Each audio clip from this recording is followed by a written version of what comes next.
Hello everyone, आज हम लोग बात करेंगे रणवीर सिंह के बिजनेस गेम प्लान के बारे में। यस, धुरंधर वाले रणवीर सिंह, राइट। एक्टर से एंटरप्रेन्योर का सफर कैसे वो कर रहे हैं, आइए इस पे आज हम लोग बात करें। देखिए, मोस्ट ऑफ द लोग सोचते हैं रणवीर सिंह सिर्फ मूवीज करते हैं, राइट। बट सच क्या है, रणवीर सिंह अब सिर्फ एक्टर नहीं है, वो बिजनेस बना रहे हैं। मैंने थोड़ा सा रिसर्च करके नोट्स बनाया है, वो मैं आप लोगों के साथ शेयर कर देता हूँ, राइट। और देखिए, इंटरेस्टिंग बात यह है, उनका पैसा अब सिर्फ मूवीज से नहीं, इक्विटी से आ रहा है। क्या मतलब होता है इसका, आइए इस पे समझते हैं कैसे रणवीर सिंह अपना एम्पायर बिल्ड कर रहे हैं और हम इससे क्या सीख सकते हैं, क्या लाइफ में अपनी चीजें अप्लाई कर सकते हैं, राइट। पार्ट 1 है स्कोडा डील।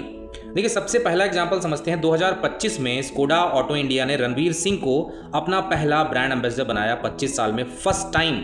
ये कोई नॉर्मल एड डील नहीं है। स्कोडा का टारगेट क्या है, 2026 तक 1 लाख कार सेल करना और लगभग 350 यानी 350 डीलरशिप्स एक्सपेंड करना, राइट। अब ध्यान से समझो, अगर एक ब्रांड तुम्हें लॉन्ग टर्म फेस बनाता है तो वो सिर्फ ऐड नहीं होता, राइट। सिंपल एग्जांपल, कहीं ना कहीं अगर कोई कंपनी तुम्हें एक ऐड के लिए हायर करे, वो पेमेंट है, राइट। बट अगर वो तुम्हें 10 साल के विजन में इंक्लूड करे, वो बिजनेस रिलेशनशिप है, वो पार्टनरशिप होती है, राइट। रणवीर एग्जैक्टली वही कर रहे हैं। Part 2, liquor market equity, right. आइए इस पे बात करते हैं। देखिए, सेकेंड मूव और भी पावरफुल है। सितंबर 2024 में allied blenders and distillers limited, India की बड़ी लिकर कंपनी, रणवीर को ब्रांड एम्बेसडर नहीं, इक्विटी पार्टनर बनाती है। समझिए डिफरेंस। ब्रांड एम्बेसडर इक्वल होता है face, right. Equity partner equal owner, right. और इंडिया में एक बड़ा ट्रेंड चल रहा है, इंडियंस जो हैं अब क्वांटिटी नहीं क्वालिटी ड्रिंक कर रहे हैं। प्रीमियम लिकर मार्केट ग्रो कर रहा है, राइट। रणवीर ने क्या किया, उन्होंने ऐड नहीं लिया, उन्होंने ऑनरशिप ली, राइट। ये लॉन्ग टर्म थिंकिंग है। Part 3, super you protein business. देखते होंगे आप ऐड। देखिए, थर्ड मूव जो पर्सनली मुझे सबसे स्ट्रांग लगता है, नवंबर 2024 में रणवीर ने सुपर यू नाम का प्रोटीन स्नैक्स ब्रांड को फाउंड किया। और सबसे इंपॉर्टेंट डिटेल, उनके पास 50% यानी 50% ऑनरशिप है। सिर्फ फेस नहीं, एक्चुअल को फाउंडर। कंपनी ने $1.5 मिलियन फंडिंग रेज की और टारगेट रखा 5 साल में 500 करोड़ यानी 500 करोड़ रेवेन्यू। और ध्यान देने वाली बात, रणवीर सिर्फ पैकेजिंग पे फेस नहीं है, वो ऑपरेशंस में एक्टिवली इन्वॉल्व हैं। ये एक्टर माइंडसेट नहीं है, ये बिजनेस बिल्डर माइंडसेट है। Part 4, when movies failed. देखिए, एक पावरफुल लेसन 2021 से 2023 तक रणवीर की मूवीज अंडर परफॉर्म हुई। कुछ 83 जैसे कपिल देव जी के बारे पे आई थी picture biopic, Jayeshbhai Jordaar Cirkus, back to back flop type performance रही थी। नॉर्मली क्या होता है, एक्टर का इनकम गिर जाता है। बट रणवीर का क्या हुआ, उन्होंने ब्रांड डील्स और बिजनेसेस उनके चल रहे थे। फिर 2025 में धुरंधर आई, रिपोर्टेडली लगभग 1500 करोड़ के आसपास वर्ल्ड वाइड उसने कमाया, राइट। मूवीज कम बैक कर गई। बट ध्यान दो, बिजनेसेस को कम बैक की जरूरत नहीं होती है, वो कंपाउंड करते रहते हैं। ये सबसे बड़ा लेसन है रणवीर ने बिजनेस जो स्टार्ट करके काम किया। पार्ट 5 है अर्ली इन्वेस्टमेंट्स, स्मार्ट थिंकिंग। ये सबसे पहले रणवीर स्मार्ट मूव्स कर रहे थे बहुत पहले से ही, राइट। उन्होंने अर्ली इन्वेस्टमेंट किया हुआ था, सुगर कॉस्मेटिक्स में किया था उन्होंने, बोट में किया, बोल्ड केयर में किया, Epigamia.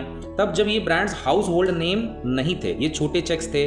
But early stage bets क्या होता है, एक गोल्डन रूल होता है बिजनेस में, early investor almost always wins bigger. वो ट्रेंड आने से पहले एंट्री कर रहे थे, राइट। नंबर 6 है, पार्ट 6, रायन रेनॉल्ड फ्रेमवर्क। ये ग्लोबल हॉलीवुड स्टार हैं, राइट, हॉलीवुड एक्टर हैं।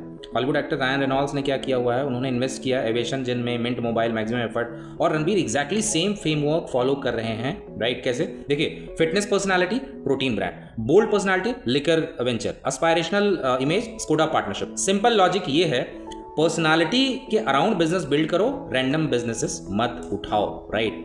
पार्ट 7 है नेटवर्थ एंड बिगर विजन। आज रिपोर्ट्स के अकॉर्डिंग रणवीर सिंह की नेटवर्थ अराउंड 400 करोड़ बताई जा रही है, लगभग 400 करोड़ बताई जा रही है। और एक रिपोर्ट में उनकी ब्रांड वैल्यू $70 मिलियन बताई गई है, $70 मिलियन। SRK यानी शाहरुख खान अभी भी बहुत आगे हैं, लेकिन डिफरेंस क्या है, रणवीर अभी 40 ईयर्स ओल्ड हैं, ओनली 40 साल के, राइट। और उनके बिजनेसेस अभी अर्ली ग्रोथ स्टेज में है। वो सिर्फ इनकम नहीं बना रहे हैं, वो सिस्टम्स बना रहे हैं, राइट। फाइनल लेसन में अगर बताऊं, देखिए, सबसे इंपॉर्टेंट सवाल, इस स्टोरी से हम क्या सीख सकते हैं, क्या अपनी लाइफ में अप्लाई कर सकते हैं, क्या एग्जीक्यूट कर सकते हैं। देखिए, रणवीर का रियल सीक्रेट ये नहीं है कि वो एक्टर है, रियल सीक्रेट ये है, वो हर ग्रोइंग मार्केट में ऑनरशिप ले रहे हैं। फूड हो गया, लिकर हो गया, ऑटोमोबाइल हो गया, म्यूजिक हो गया, रैंडम डाइवर्सिफिकेशन नहीं, पर्सनालिटी बेस्ड ऑनरशिप। और जब आप ऑनरशिप लेते हो तब पैसा सैलरी नहीं इक्विटी से बनता है, राइट। सो अगर आप सिर्फ काम करते रहोगे इनकम मिलेगी, अगर आप ऑनरशिप बिल्ड करोगे वेल्थ बनेगी। रणवीर सिंह का रियल गेम मूवीज नहीं है, ऑनरशिप है, और ये पैटर्न अभी शुरू ही हुआ है, देखिए कहाँ तक जाता है, राइट। सो अगर आप सिंपल और प्रैक्टिकल बिजनेस एक्सप्लेनेशन पसंद करते हैं तो इस चैनल को जरूर सब्सक्राइब करिए।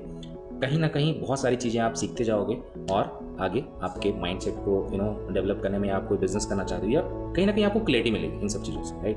Thank you so much.